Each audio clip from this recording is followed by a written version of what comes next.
बागी बोलिया के होई यही राना यही राना तेरा बोला पुतले हम तो है राना म्यूजिक बाय रिंकू राजा।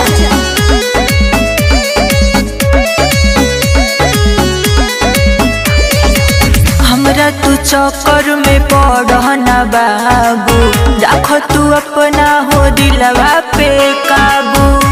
ए बाबू बुझाइल, हमरा तू चक्कर में पड़ना बाबू, रख तू अपना हो दिलवा पे काबू।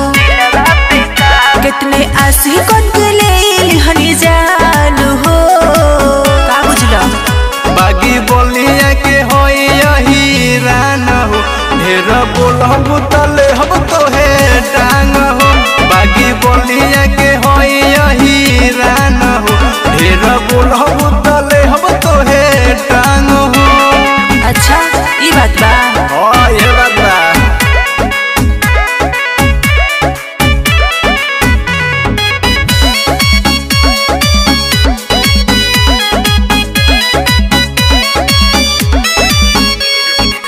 ब्यूटी के हमारा करे सब बड़ाई, तबो भी केहू के हाथ नहीं आई। बुझला, पीछा कर छोड़ दे। तोहर दीवाना हम भइल हो बानी, हमरा से प्यार बलया हो रानी। तो सुना, जाके दूसरा के दिह पहचान हो, भगवा की नहीं जैसे। बागी बोलिया के होई यही राना हो, ढेर बोलहब तले हम तो है टांग हो।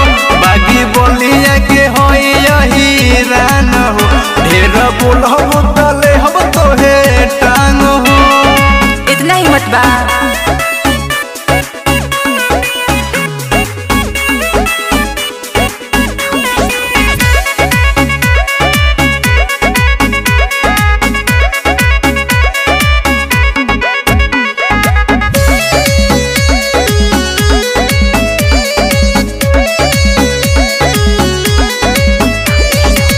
हमरा से बाबू ना कर उम्मीद हो, हाथ ना आइब तू छोड़ जिद हो।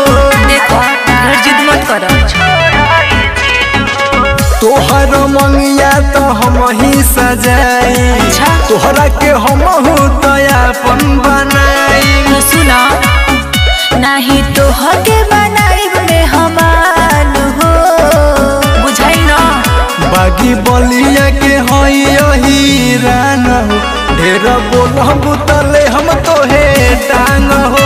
बागी बोलिया के होई यही राना हो, ढेर बोलहब तले हम तो है टांग हो। अरे जा जा। अरे तो टंगा जेबू हो।